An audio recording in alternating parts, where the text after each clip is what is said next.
Abbiamo provato insieme alla nuova Mazda 2 Hybrid e è arrivato come di consueto il momento, dopo il test drive, di scoprire la sua tecnologia di bordo che racchiude il comfort, la telematica, le informazioni del sistema full hybrid, insomma tutto ciò che concerne la tecnologia di questa segmento B full hybrid. Allora, durante questo video probabilmente ogni tanto sentirete accendersi il motore. Io ho dovuto accendere l'aria condizionata perché comunque in auto fa troppo caldo. Siamo al 5 di luglio. Partiamo dall'analisi di questo sistema infotainment. Allora, al centro della plancia c'è questo tablet sospeso, diagonale 8 pollici, quindi l'infotainment più grande disponibile su questa Mazda 2 Hybrid. Ha delle belle colonne abbastanza cicciotte, oltre alla cornice vera e propria in plastica in nero lucido che si riempie di polvere editate, quindi portatevi sempre una pezza. Abbiamo anche delle colonne interne con due serie di pulsanti. Abbiamo home, menu, audio, mappa, il rotore per accendere l'infotainment e gestire il volume.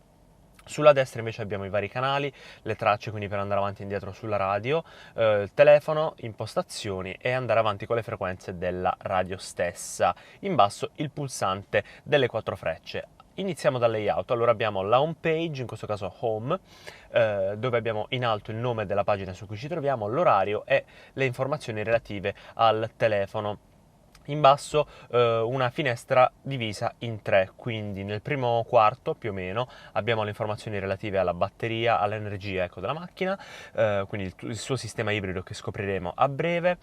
Qui ancora una volta in basso il telefono, non ce n'è nessuno, e poi qui audio disattivo. Ma se noi andiamo ad alzare il volume, ecco, si accende la radio e possiamo avere accesso direttamente alla radio. Ma torniamo alla home. Clicchiamo su motore, batteria, energia. Questo è anzi il monitor energia. Abbiamo la silhouette di un'auto che non è evidentemente questa Mazda 2, ma non è nessun'auto che le somigli. Abbiamo motore elettrico, batteria. Qui ci mostra appunto i flussi di energia di questo sistema. Infatti attualmente siamo a motore spento, quindi è la batteria che sta piano piano alimentando il sistema elettrico della vettura. Io voglio provare a mettere in drive, vediamo se cambia qualcosa mentre tengo per un po' il motore in drive con l'aria condizionata accesa. Vediamo se si accende il motore. In questo caso si dovrebbe illuminare il flusso di energia che va con il motore, che va ad alimentare il pacco batterie per ricaricarlo e poterlo utilizzare in tutte le condizioni in cui servirà. Andiamo ad informazioni di viaggio. Abbiamo la velocità media dopo l'accensione, il tempo trascorso dopo l'accensione, l'autonomia attuale. Devo evidentemente andare a fare benzina. Ecco, il motore si è acceso, voglio farvi vedere i flussi, vediamo un po'. Come vedete, freccetta rossa che va verso il motore elettrico, tra virgolette, girando va ad alimentare la batteria. Percorso inverso, quando siamo a motore elettrico acceso e quindi il motore termico è spento, questo 1500 sotto il cofano è spento, quindi a parti inverse sarà al contrario. Quindi informazioni di viaggio, dicevamo, abbiamo tutta quanta questa tabella con la rigenerazione in litri su 100 km, in wattore, insomma tante informazioni interessanti come al solito sulle auto full hybrid. Cronologia, come vedete qui ci sono gli ultimi tragitti, il consumo medio che è 4,1 litri su 100 km, che è un dato veramente ottimo, e con questo pulsante possiamo andare ad aggiornare questa informazione. Queste erano le informazioni di viaggio. Qui abbiamo l'energia e 2 pulsanti dedicati appunto all'arrivo a quella finestra. Ma torniamo indietro, anzi andiamo alla home. Nessun telefono collegato.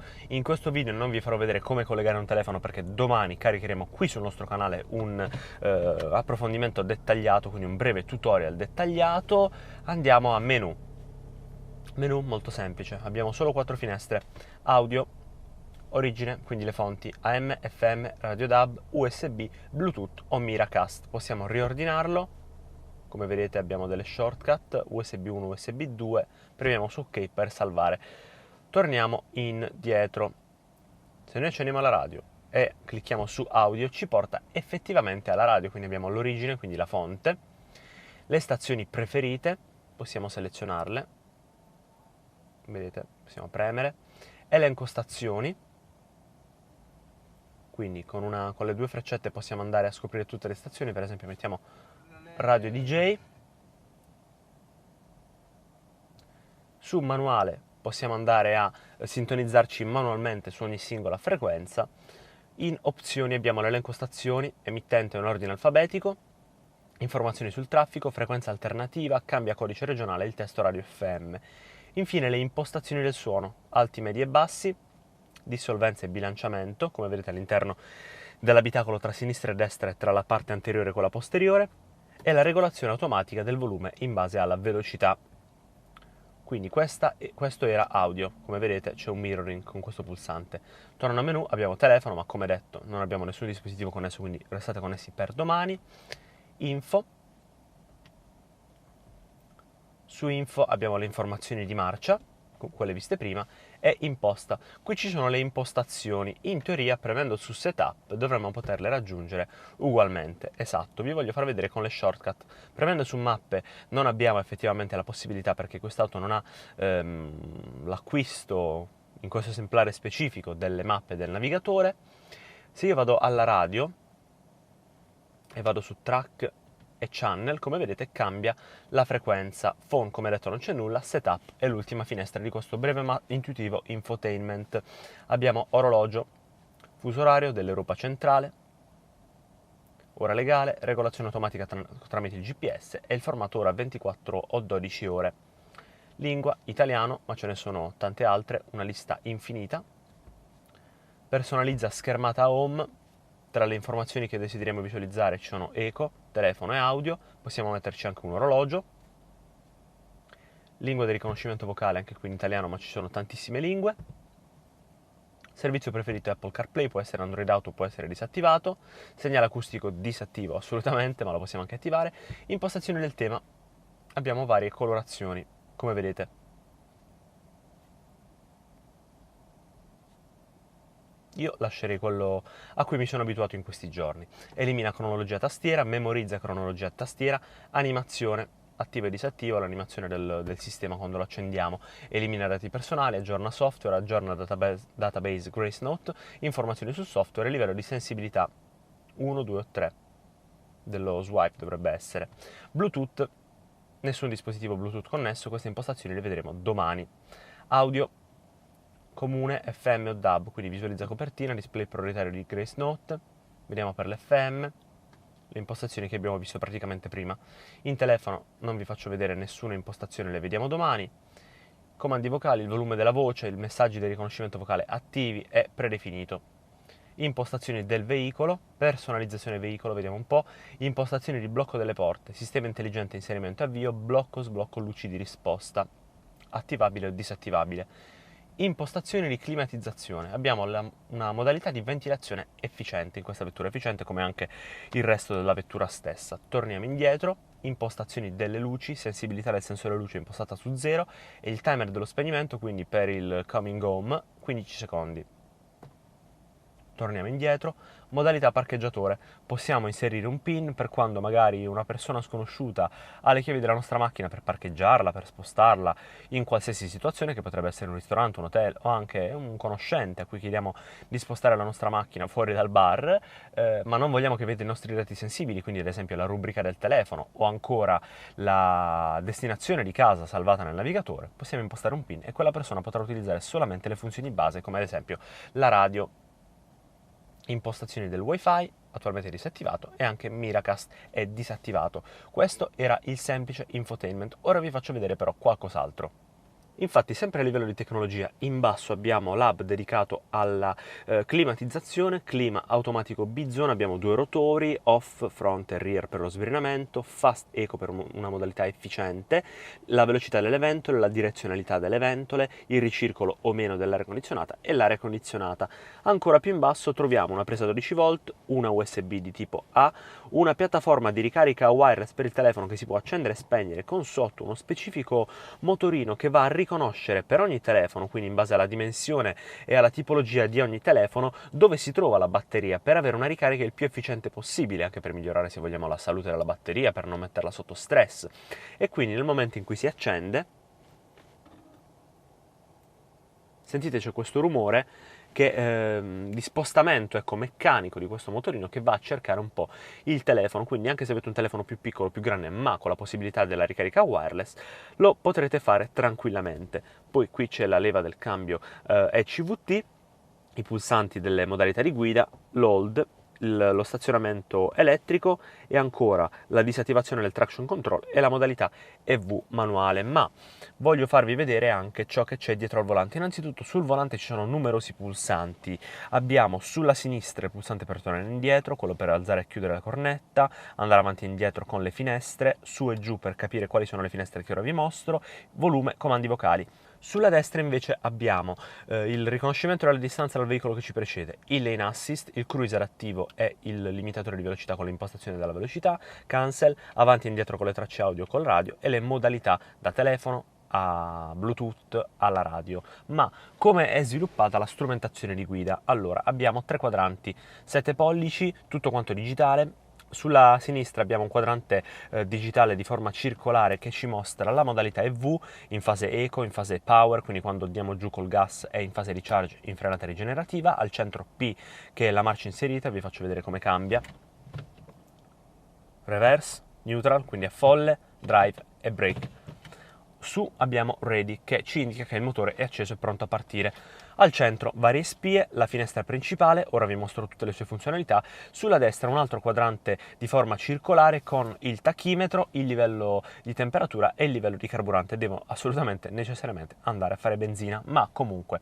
Qui al centro con questo pulsante, andando su e giù, possiamo andare a cambiare le finestre. Nella prima abbiamo la finestra eco, quindi tenendo premuto ok resettiamo tutto, ma comunque questa è la finestra dedicata alle impostazioni del trip, quindi ci mostra la media totale. Mentre sulla destra ci mostra la corsia, il mantenimento di corsia e la lettura dei limiti di velocità. In basso sempre rimane la temperatura esterna, il tachimetro e il contachilometri. Poi la seconda finestra, andando verso il basso con la freccetta, ci mostra l'assistenza alla guida, quindi la distanza dal veicolo che ci precede e il lane assist. La terza finestra alla radio, tenendo premuto su OK possiamo andare a cambiare la fonte, quindi può essere radio DAB, AM, FM o Miracast. Torniamo indietro. Energia, la finestra dedicata all'energia, con le freccette possiamo passare dalla visualizzazione appunto dei flussi di energia a quella della pressione gomme, a quella dedicata al trip, quindi la distanza percorsa e la durata totale. Andando in basso, la finestra più succosa è questa, la luminosità del misuratore, quindi dei quadranti. Teniamo premuto su OK per avere dei dettagli, possiamo cambiare la luminosità, come vedete sta cambiando, la teniamo al massimo. Poi abbiamo il lane assist, quindi il mantenimento di corsia che può essere semplice o anche centrato. Oltre a questo abbiamo l'avviso che può essere una vibrazione solo acustico. In questo momento, vediamo se si sente, sta vibrando il volante. La sensibilità può essere modificata. Andiamo oltre, il PCS, il Pre-Collision System, che può essere attivato o disattivato, noi però lo teniamo attivo assolutamente, sarebbe la frenata automatica di emergenza. Il Blind Spot Monitoring, teniamo premuto su OK per i dettagli, abbiamo luminosità e sensibilità di questi sensori che ci avvisano del sopraggiungere dei veicoli nell'angolo cieco, torniamo indietro. Il Parking Assist, i sensori di parcheggio, anche qui il volume è regolabile. Poi ancora RCTA, Rear Cross Traffic Alert, quindi il sopraggiungere di veicoli in fase di manovra, il volume più alto o più basso, o ancora il sistema di frenata automatica in fase di parcheggio, interruttore HUD, quindi Head Up Display, anzi a proposito ve lo faccio vedere, vedete un po' laggiù c'è l'Head Up Display. Possiamo andare a modificarne diversi parametri, infatti possiamo modificarne la luminosità e la posizione, il supporto di guida, quindi l'impostazione del tachimetro, l'assistenza alla guida e l'audio, possiamo decidere noi cosa vedere e cosa non vedere nell'head-up display, e la rotazione per regolare l'angolo in base alla nostra posizione di guida. Ancora RSA, quindi il rilevamento della segnaletica stradale, metodo di notifica, oltre il limite di velocità o durante un sorpasso, il livello di notifica quindi a 2, 5 o 10 km/h dopo aver superato il limite. Cruise control adattivo, on e off, può essere anche messo in combinazione proprio con la lettura della segnaletica stradale. Impostazioni del veicolo, premiamo su OK per i dettagli, prememoria del sedile posteriore, impostazioni del controllo di pressione pneumatici, cambio olio.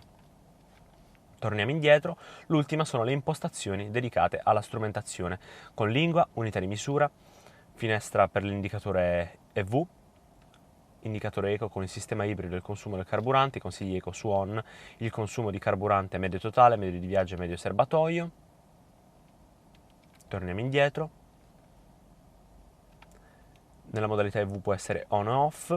Nella musica abbiamo le impostazioni on e off per la scheda audio, le impostazioni del veicolo, quindi il contenuto del display, energia on, o ancora il tipo di informazioni per la guida, di viaggio totali, gli elementi delle informazioni di guida, distanza, durata totale, insomma, praticamente abbiamo un infotainment nell'infotainment, c'è ancora il riepilogo di viaggio, le visualizzazioni pop-up, telefono, uso audio, uso volume, mid disattivazione, si spegne lo schermo centrale, il middle screen, e poi il ritorno alle impostazioni predefinite. Veramente un infotainment infinito, ragazzi.